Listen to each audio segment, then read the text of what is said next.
Meus irmãos, vamos abrir a palavra de Deus no Evangelho de Mateus, no capítulo 27. Eu quero ler só dois versículos, o versículo 55 e o versículo 56. Diz o texto, esse texto está no contexto da morte de Jesus, que diz o seguinte: estavam ali muitas mulheres observando de longe. Eram as que vinham seguindo a Jesus desde a Galiléia para o servirem. Entre elas estavam Maria Madalena, Maria, mãe de Tiago e de José, e a mulher de Zebedeu. Por que eu estou trazendo para você esse texto num momento tão grave da vida e ministério de Jesus? Por uma razão muito simples. Hoje é dia 7 de março e amanhã é dia 8. É celebrado em todo o mundo o Dia Internacional da Mulher. E eu creio que nós precisamos refletir um pouco sobre isso, nos problemas que a gente continua a viver para lidar com as mulheres no meio da sociedade, numa sociedade que é patriarcal, em que a gente agora precisa falar sobre o direito da mulher, sobre o Dia da Mulher, sobre a violência contra a mulher, sobre uma lei especificamente voltada para a violência contra a mulher, a Lei Maria da Penha, cujos números são assustadores, em que a gente precisa se lembrar do estupro, do aborto, da dificuldade de inserção no mercado de trabalho, porque o que nós estamos falando de fato é da discriminação. E nós estamos falando das mulheres que, mantendo uma vida economicamente ativa, elas vivem uma verdadeira estafa, porque continuam a manter uma jornada dupla e até tripla para poder satisfazer suas necessidades no trabalho de casa, do lidar com a família e ainda ser uma linda mulher. Quando a gente vê todas essas temáticas, na verdade, elas refletem que nós tratamos nossos semelhantes como menores. Nós nos discriminamos, nós colocamos rótulos em todos nós, e o pior dos rótulos é aquele que é originado dentro da própria religião, quando usa a palavra de Deus e textos bíblicos para colocar degraus entre nós. E um dos degraus que historicamente a igreja vem cometendo, eu digo cometendo porque é um equívoco, é a escalada do gênero, em submeter a mulher como se ela fosse algo menor. Não é só na sociedade e na igreja, é de forma intelectual, é discriminar as suas possibilidades e a sua capacidade. Mas Deus, em seu gracioso plano de salvação, envolveu mulheres das mais variadas classes, em suas mais variadas ocupações, numa época, inclusive, que até pouco valor ou nenhum valor se dava às mulheres, e assegurou que seus nomes e seus feitos ficassem registrados como testemunho para as próximas gerações. E eu vi um texto de Joelma Rocha muito interessante, porque ela vai citando as mulheres e o seu papel na história bíblica. Ana, inserida num contexto eclesiástico, vamos assim dizer, vivendo em suas angústias, mas exercitando sua fé. Débora, que assume uma posição de liderança e traz um desconforto para os defensores da submissão incondicional e da incapacidade da mulher de assumir qualquer responsabilidade no corpo de Cristo. Débora toma atitudes capazes de mudar a vida de muitas pessoas. Dorcas, envolvida em sua sociedade, colaborando com seus dons e talentos, com seus ofícios. Esther, tecendo um pano de fundo político a fim de salvar vidas.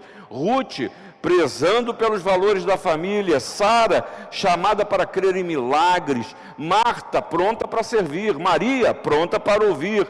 Mulheres, muralhas, auxiliadoras, mães, profetisas, rainhas, mulheres jovens, outras não tão jovens, mulheres sofredoras, mulheres estéreis, mulheres sábias, mulheres simples, mulheres importantes, mulheres que não tiveram seus nomes revelados, mulheres amigas, formosas, mulheres prontas a ofertar as suas últimas moedas, ou quem sabe o seu mais caro perfume, e sempre trazendo o melhor aroma. Algumas tiveram o privilégio de serem contadas com os discípulos. Algumas puderam testemunhar a maravilhosa visão do túmulo vazio no contexto desse texto que fala da morte de Jesus e faz questão de destacar a presença das mulheres.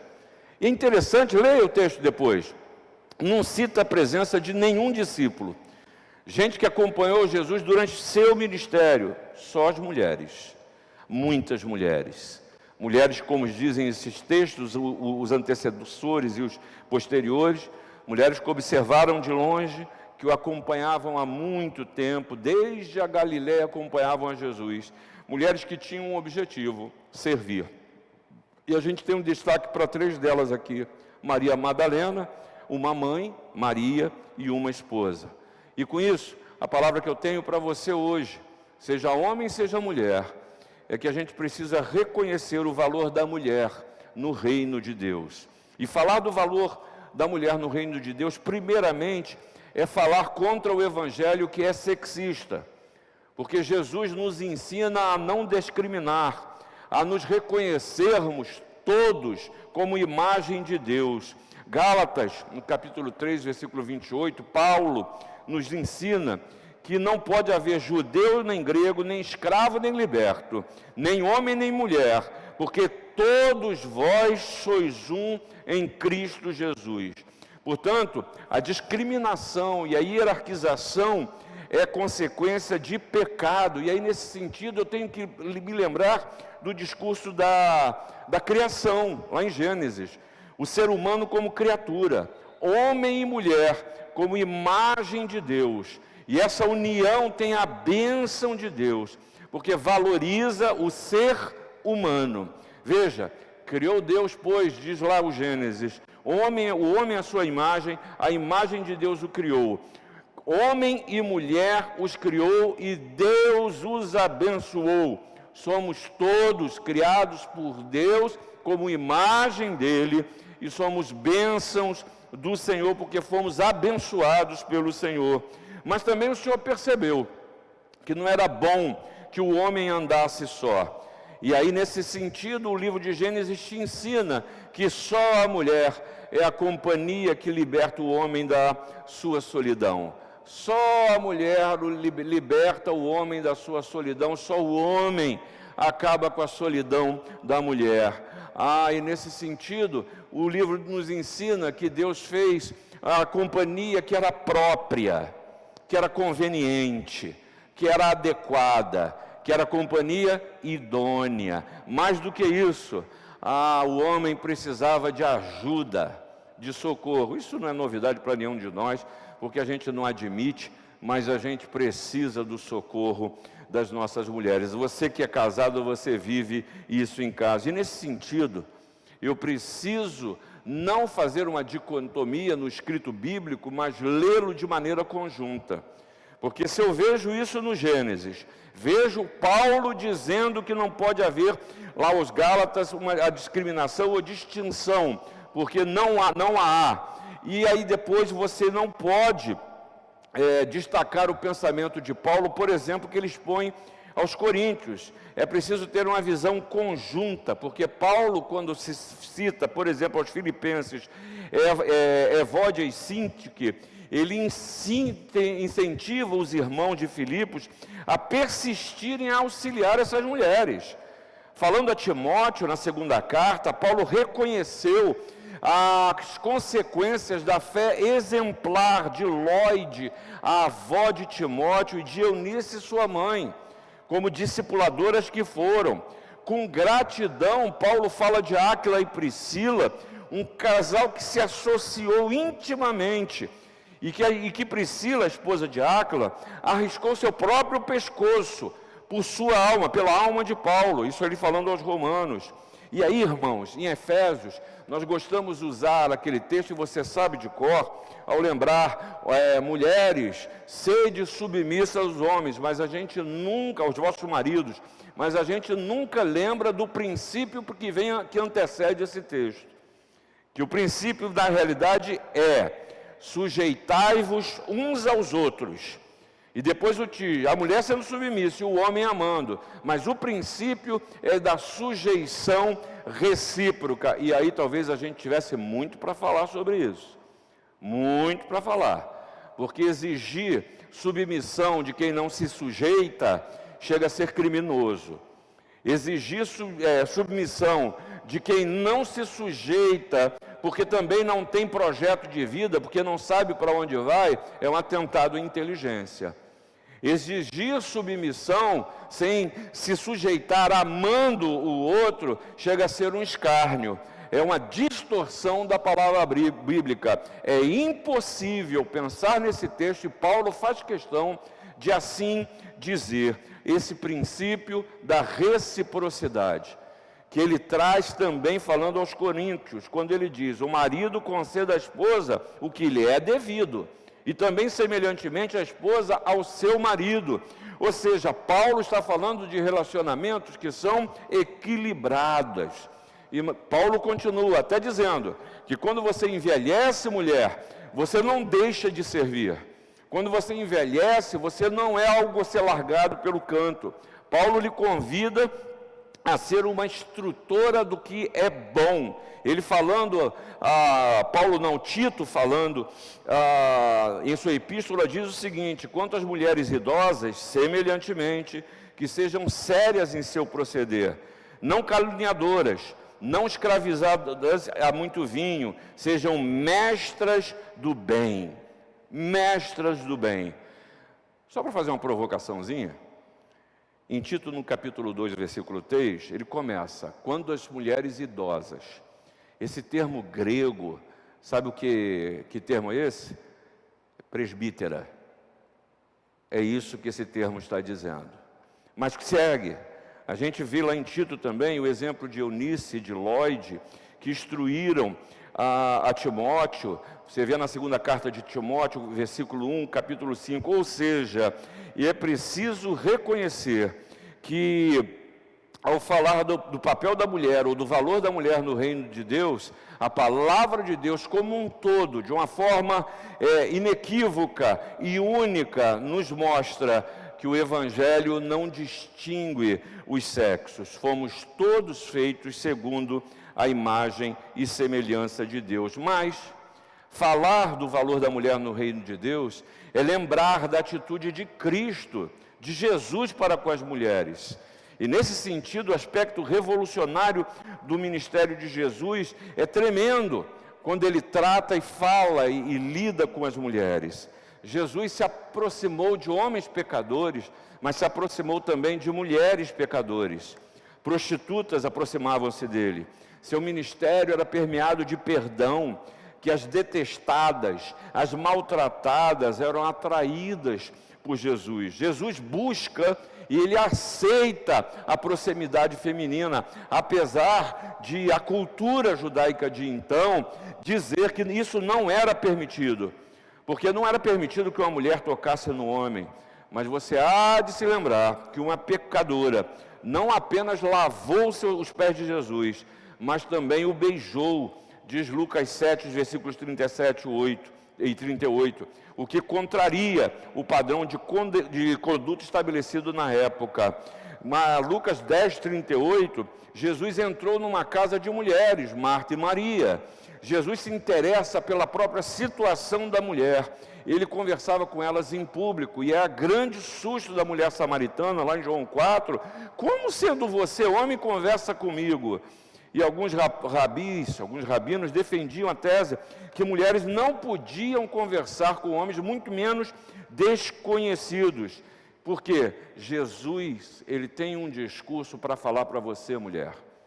Jesus fala a necessidade feminina, não da perspectiva de um homem, não como um homem interpretando o querer, o saber, o sentido feminino, mas Jesus a conhece muito bem, porque ele ensinou mulheres, e ele falou com mulheres, ele considerou o ser humano ser mulher, e lidou com as necessidades femininas. Ele aceitou mulheres entre seu grupo de seguidores, em meio a um grupo de mais de 500 discípulos. Elas estavam juntas e seguiram fiéis, servindo a Cristo. E aí nisso eu quero dizer, mulher, tudo que diz respeito a você interessa a Jesus. Interessa a Jesus as suas dúvidas, as suas incertezas, as suas sensibilidades, as suas emoções. Interessa os temas que dizem respeito a vocês e que eu, Cid, como homem, não os conheço na integridade. Por quê? Porque meu olhar é masculino, mas Jesus o conhece, as suas lutas, as suas vitórias, suas dúvidas, suas incertezas, suas inseguranças, seus problemas, suas tristezas, mas também as suas certezas, os seus sonhos, as suas capacidades, as suas habilidades, e quer usar tudo isso para a sua honra e para a glória de Deus. Terceira coisa ainda que eu quero lhe falar do valor das mulheres no reino de Deus, é reconhecer que você, mulher, é agente de edificação. Você tem um serviço a realizar no reino de Deus. Você não é uma mera coadjuvante na história da religião. Você não é uma mera assistente no sentido de assistir aquilo que ocorre no reino, no corpo de Cristo, na casa de Deus. Não é à toa que a palavra de Deus ensina que a mulher sábia edifica a sua casa. E a sabedoria, ela precisa ser para a mulher um rumo na sua vida. E aí em Provérbios, no capítulo 31, versículo 26, nos ensina, esse texto é por mais conhecido, que a mulher virtuosa, ela fala com sabedoria. Ela fala com sabedoria, ela pensa no que vai dizer. E o versículo 30 diz que a mulher que teme ao Senhor será louvada e reconhecida. E temer ao Senhor é viver a intensidade da sua presença dia após dia. Hoje é um tempo de você, mulher, passar e viver um verdadeiro avivamento espiritual pelo ministério feminino que Deus não só lhe deu, mas lhe faz participante. Há muito que fazer no reino e depende de você, mulher. E aí, nesse sentido, ao invés da gente reclamar do quadro em que a gente vive, por exemplo, você casada, ao invés de reclamar do marido, coloque esse homem diante de Deus. Apenas, em vez de ficar chorando por seu filho, clame ao Senhor por ele. Há alguns anos atrás, hoje perdeu um pouco a sua força, surgiu no Brasil e no mundo um movimento chamado de Déboras, de mulheres que oram por seus filhos. E eu estou achando que há muito filho que está precisando de oração e de menos chateação, de menos grito, de menos reclamação. Está precisando de oração.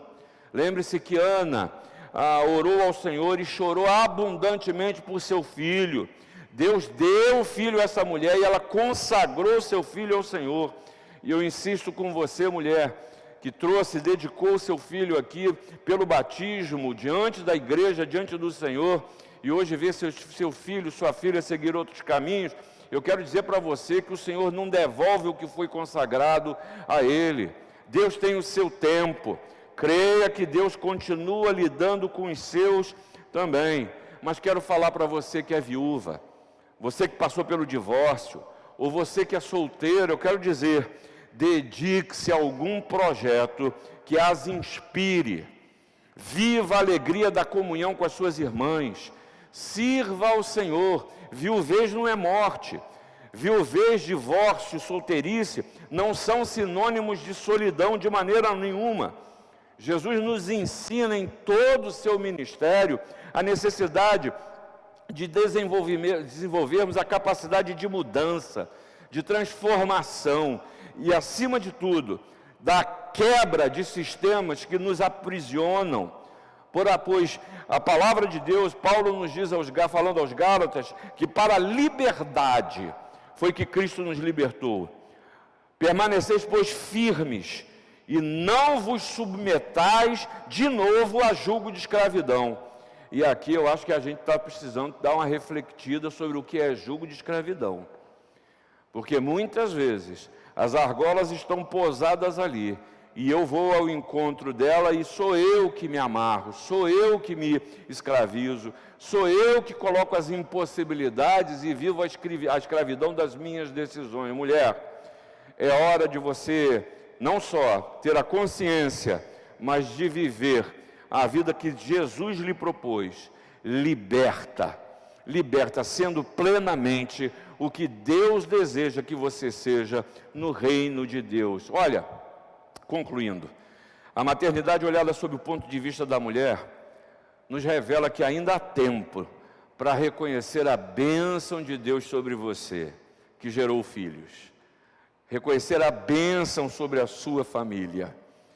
É a hora de você se ajoelhar e agradecer a Deus, porque dentre milhares, milhões de mulheres, o Senhor a escolheu para que você gerasse filhos. E isso é motivo de gratidão, de reconhecer a plenitude que o Senhor lhe deu ao conceber um filho. Mulher, o seu valor no reino de Deus deve lhe confiar ou desafiar a continuar a desenvolver a sensibilidade para as coisas de Deus. Mulher, seu valor é confirmado pela busca da sabedoria que vem de uma vida aos pés da cruz de Jesus.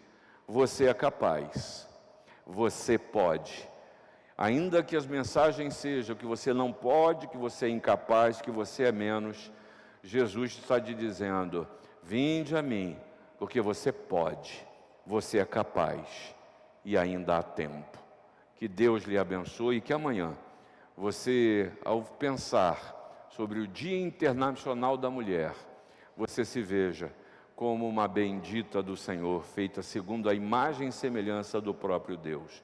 E que Deus te abençoe.